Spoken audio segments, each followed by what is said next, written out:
자, 오늘 함께 나눌 말씀의 제목은요, 수년 내에 부흥하게 하옵소서입니다. 많은 목사님들이 이 하박국서 3장 1절과 2절, 어떨 때는 3장 1절에서 6절 있는 말씀으로 말씀을 많이 전했습니다. 그래서 이 부분은 많이 유명한 말씀입니다.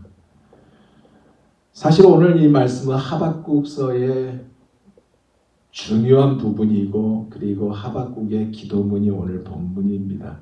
주전 615에서 605년 정도에 사역했던 선지자, 그와 같이 동시대에 사역했던 선지자가 에레미야 선지자죠. 에레미야 선지자는 눈물로 조국을 생각하면서 아파하면서 눈물을 흘렸던 눈물의 선지자인 반면에 이 하박국 선지자는 굉장히 동적이에요. 어쩌면 다혈질도 있고 좀 다이나믹한 사람이 바로 하박국 선지자입니다. 그래서 하박국서를 보면 하나님 앞에 따지듯이 기도한 것이 많이 나와요. 왜 하나님의 백성은 이렇게 어려움이 생깁니까? 의인들이 잘 돼야 되지 않습니까? 근데 왜 의인들은 핍박을 당합니까? 왜 고통 겪고 있고 악한 자는 더 잘 되고 잘 먹고 잘 살고 그러는지, 그렇게 동적으로 따졌던 기도한 자가 바로 하박국 선지자인데, 오늘 보면 그런 기도가 아니라 하나님께 간절히 매달리고 있는 기도가 오늘 본문이에요. 그가 왜 매달리고 있을까? 민족 부흥을 바라보면서 극도로 침체가 되어오는 민족의 영적 상태가 생명력이 넘치는 민족이 되게 해달라고 하나님이 하시면 가능하기 때문에, 하나님이 붙잡으면 가능하기 때문에, 하나님께 돌아오면 가능하기 때문에, 새롭게 되면 바로 하나님께 돌아오는 이 길만이 새롭게 되는 것이기에, 바꾸만 하면 이것이 부흥이기에 매달려 강력하게 격렬하게 기도하고 있는 믿음의 기도가 오늘 본문이에요. 진노 중에라도 부흥케 해달라고, 진노를 하나님 유보해 주셔서 민족의 부흥을 요청하고 있는 것이 이 짧은 구절 안에 있는 이 말씀입니다. 이 말씀 속에서 하나님의 은혜를 발견할 수 있는 우리가 되기를 원합니다. 우리가 계속 하박국서를 나누고 있어요.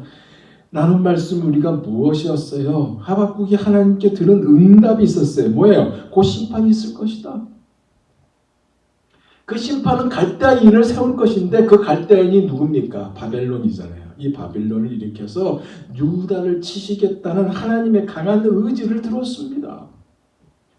그 갈대아는 어떤 인이에요? 사납고요, 잔인하고요, 무서우며 표범처럼 빠르고요, 이리처럼 사납고요, 그 기병은 독수리보다 빨라서 법이 따로 없고, 그들의 힘과 말발굽이 곧 법인 이러한 무지막지한 힘이 각 나라의 왕들을 업신여기고 통치자들을 비웃으면서 다른 나라들을 짓밟은 이들을 하나님께서 사용하시겠다니까. 바꿔 말하면 유다에 대한 사형 선고를 듣게 되니까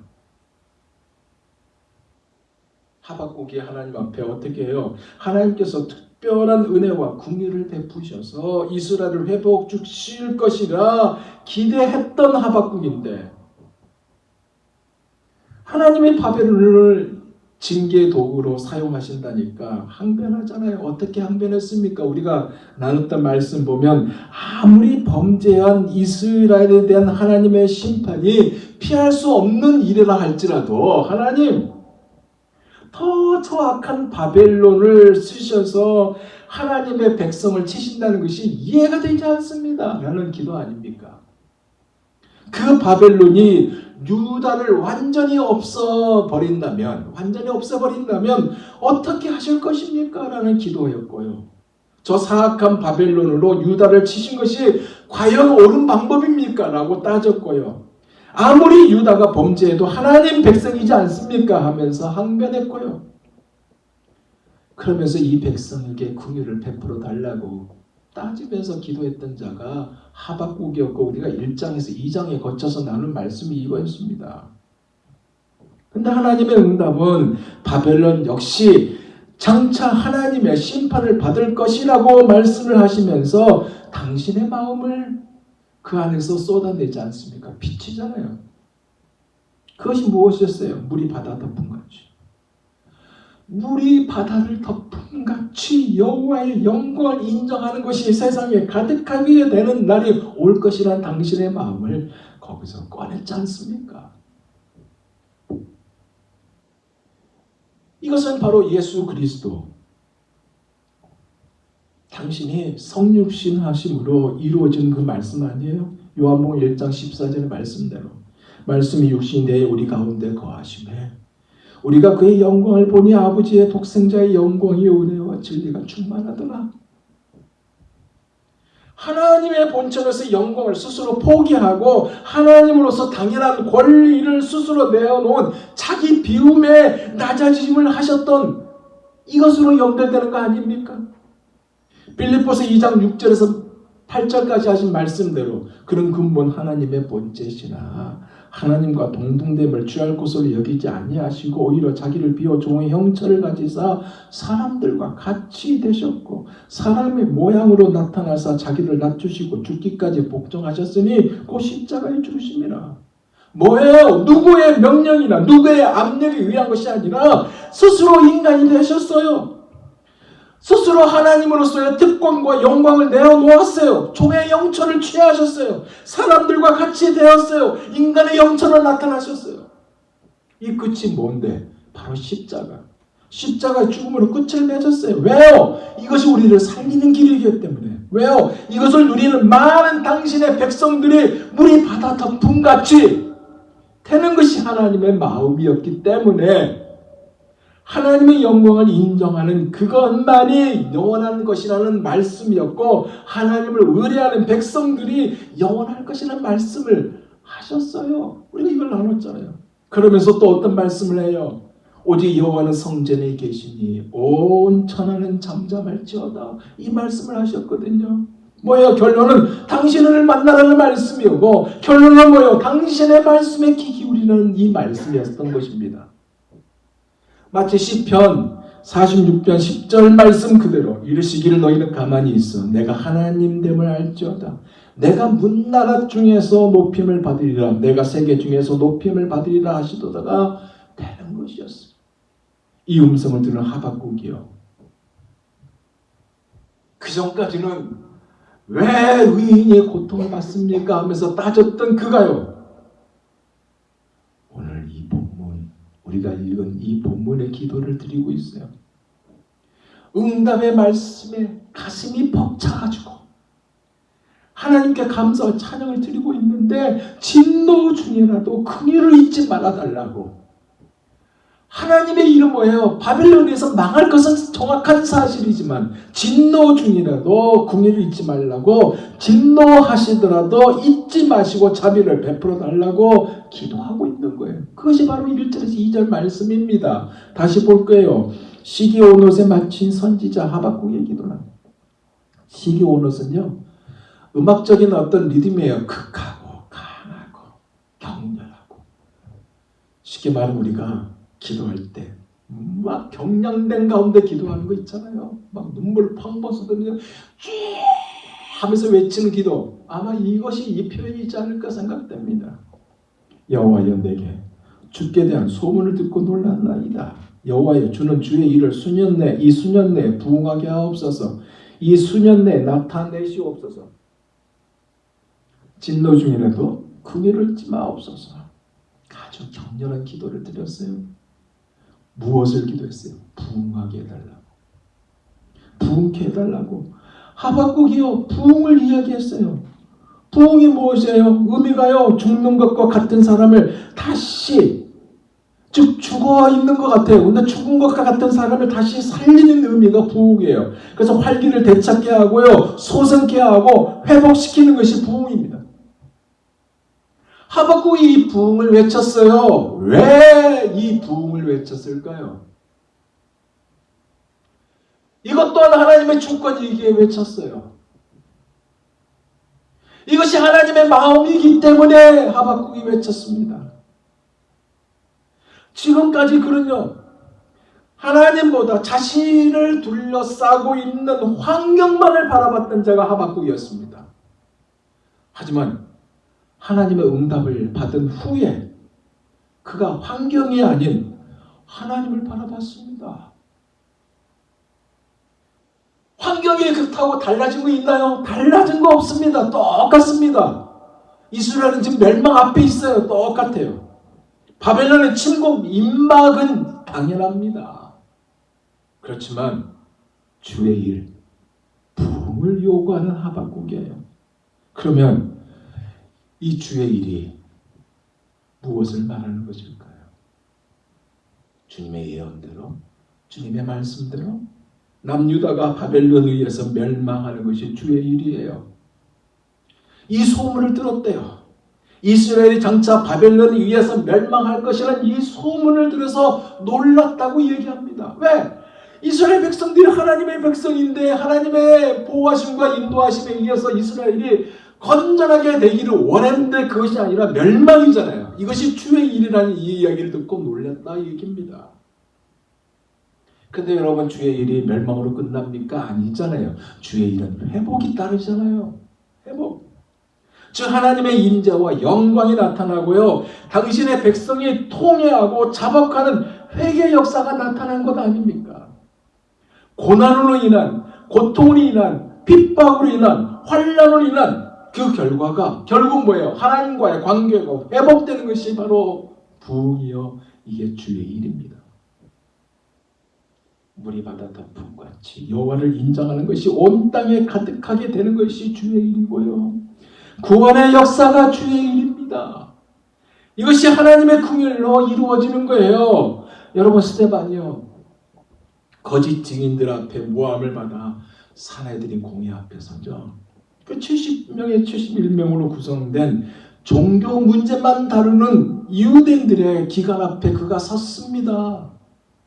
일반 사람들은 두려움의 장소가 바로 이 공회입니다. 여러분 만약에 여러분이 검찰 앞에 섰다고 합시다. 검찰의 소환을 받았다고 합시다. 아니 우리가 운전하더라도 경찰이 뒤에서 따라오면 왠지 모르게 잘못하지도 않았는데 잘못한 것 같은 느낌이 들잖아요. 만약에 여러분 몇 월 며칠 몇 시까지 검찰로 오세요 라고 얘기할 때 여러분 내가 무슨 잘못했나 하면서 두려움이 생기는데 이 산헤드린 공회는 일반 사람들은 감히 서지도 못하는 이 두려움의 장소가 바로 산헤드린 공회예요. 그 시퍼런 공회 앞에 섰을 때 그가 창세기부터 말라기까지 구약 이야기를 쫙 하지 않습니까? 그리고 결국 결과가 뭐예요? 순교예요. 순교하고 맙니다. 근데 순교로 끝나면 교회가 부흥하고 발전해야 되는데 그게 아니고 큰 박해가 따랐네요. 그의 죽음이 박해의 기폭제가 되고 말았어요. 하나님께 영광인데 그 계기가 교회의 큰 박해로 나타났다는 얘기입니다. 왜요? 주의 일 때문에. 즉 흩어지게 하시는 하나님의 계획, 이것이 주님의 일이기요 흩어지게 하는 하나님의 이 계획이 주의 일이었기 때문에 그렇습니다. 즉 예수님의 승천하기 바로 직전에 마지막으로 하신 말씀이 뭐예요? 사도행전 1장 8절 아닙니까? 오직 성령이 너희에게 임하시면 너희가 권능을 받고 예루살렘과 온 유대와 사마리아와 땅끝까지 이르러 내 증인이 되리라 하시니라. 이것이 주의 일이에요. 박해로 인해서 유다와 사마리아 모든 땅으로 흩어지게 하고요. 하나님의 목표가 예루살렘이 아니라 예루살렘에서 그 근방의 유대 지역이고 유대인들과의 그렇게 원수관계고 유대인들 그렇게 싫어하는 사마리아이고 땅 끝까지 가서 복음을 들어보지 못한 사람에게 복음을 전하는 것이 주의 일이었다. 그 얘기입니다. 하박국은요. 이 부흥을 주의 일에 대한 이 부흥을 수년 내에 나타내다고 수년 내에 나타내어 달라고 그렇게 기도했어요. 이 수년 내는 어떤 시간이에요? 쉽게 말하면 우리 세대입니다. 우리 세대. 여러분 하박국서 1장에서 2장에서의 하박국의 기도를 보면요. 그의 내면은 시커먼 허먹게 타버렸어요. 조국의 멸망을 앞에 두고 있고 나라는 멸망이고 그 멸망 상태에서 왕은 엉터리고 자기의 폭군이고 자기의 욕심만 채우고 있고 그러니까 내면이 탈 수밖에 없죠. 그럼 그가 부흥을 꿈꾸며 즉 바꿔 말하면 자기 자신이 새롭게 되기를 원했고 자기 자신이 주님의 기쁨이 되기를 원했으며 자신이 주님의 영광이 되기를 원했어요. 무슨 얘기냐? 먼저 자기 자신의 부흥이 찾아왔다는 얘기입니다. 응답을 들은 그 내면은 부흥으로 시작되었고 그래서 외적인 부흥을 부르짖는 기도 주여 주는 주의 일을 이 수년 내에 부흥하게 하옵소서 하루속히 부흥시켜달라는 기도로 나아갔다는 얘기입니다. 민족이 멸망받을 수밖에 없지만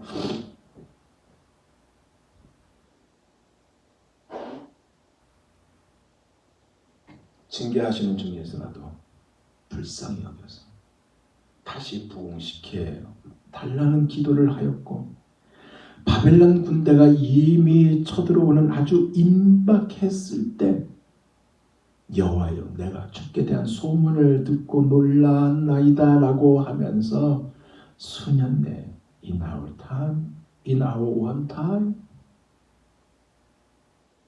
우리가 사는 동안 우리가 살고 있는 이 수년 안에 적당한 때에 하나님의 적당한 시기라는 그 시기에 부흥해달라고 기도했어요.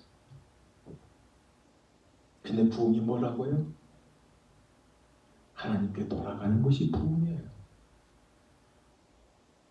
이것이 정답이에요. 부흥은 뭐라고 해요? 호세아서 6장 1절에서 6절의 말씀이 부흥입니다. 들어보세요. 오라 우리가 여호와께로 돌아가자. 여호와께서 우리를 찢으셨으나 도로 낫게 하실 것이요 우리를 찢었으나 싸매어 주실 것이니라. 여호와께서 이틀 후에 우리를 살리시며 셋째 날에 우리를 일으키시리니 우리가 그의 앞에서 살리라. 그러면 우리가 여호와를 알자. 힘써 여호와를 알자. 그의 나타나심은 새벽비같이 어김없나니 비와 같이 땅을 적시는 늦은 비와 같이 우리에게 임하시리라 하니라. 에브라임아 내가 내게 어떻게 하랴? 유다야 내가 내게 어떻게 하랴? 너희의 인애가 아침 구름이나 쉬 없어지는 이슬 같도다. 그러므로 내가 선지자들로 그들을 치고 내 입의 말로 그들을 죽였노니 내 심판은 빛처럼 나오느니라. 나는 인애를 원하고 이 핵심입니다. 제사를 원하지 아니하며 번제보다 하나님을 아는 것을 원하노라. 여러분 이것이 부흥이에요. 여러분 하박국은 이것을 원했던 거예요. 이제 말씀을 마무리할게요. 사람들은 이구동성으로 지금은 부흥이 절실한 때라고 이야기를 합니다. 사실 절박한 때가 바로 지금이에요. 화살을 당겨 놓기 위한 그 화살을 당겨 놓기 직전이 바로 지금이고요. 총의 방아쇠를 당기기 직전이 바로 지금이며 많은 물이 담겨있는 이 댐의 수문을 열기 직전이 바로 지금입니다. 근데 우리가 이것을 못 느껴요. 우리가 여기 안에 있거든요. 근데 못 느껴요. 바라고 원하기는 먼저 우리 안에 부흥이 있기를 원합니다. 그래서 우리가 먼저 회복되기를 원합니다. 최근에요. 여러분도 뉴스를 들어서 아실 거예요. 미국 연합교회 UMC 총회에서요. 동성애자 목회 후보자 안수 금지 조항을 찬성 691명, 반대 51명으로 폐지시켜버렸습니다. 이것 때문에 이 교단이 분열이 시작되고 지금도 되고 있습니다. UMC는 지금 지난 1984년부터 동성애자 목회 후보자 안수를 금지해왔는데 이것이 무산되고 말았습니다. 한국에도 있었어요. 최근의 일입니다. 여러분 뉴스를 봐서 안는지는 모르겠는데 한국교회도 성소수자 축복식을 진행한다는 이유로 기독교 감리회에서 출교당한 이동환 목사라는 사람이 있습니다. 이 사람이 법원에 항소해가지고 출교 처분을 정지해달라는 이 가처분 신청이 받아들였습니다. 법원에서 받아들였어요. 그래서 출교 판교 효력을 정지한다는 결정이 나왔습니다. 그러면서 뭐라고 단서를 붙였냐면 여러분 들어보세요. 이 목사가 평소 소수자를 위해 어떤 활동을 해왔는지, 이 목사의 가치관과 과거 교단 기여 정도, 세계 각국의 감리의 교단 또는 국내 교단별 동성애에 대한 입장을 고려해 징계 수위를 결정해야 한다라는 판결을 법원이 내렸습니다. 말도 됩니까? 하나님을 떠난 결과예요. 하나님을 떠나게 찾아온 이 상황입니다. 하나님 안에 있는 거 아닌데 하나님을 떠난 결과가 이 모습이라 이거죠. 여러분, 하박국 선지자가 외친 부흥은요, 하나님께 돌아오는 것입니다. 주께로 돌아오는 거예요. 우리가 여호와께로 돌아가자, 이것이 부흥입니다.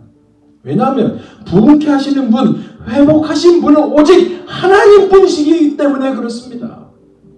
그러기에 우리가 사는 동안, 우리가 살고 있는 수년 동안 적당한 때, 하나님이 정하신 적당한 시기에 이 부흥을 경험하는 우리 모두가 되기를 원합니다.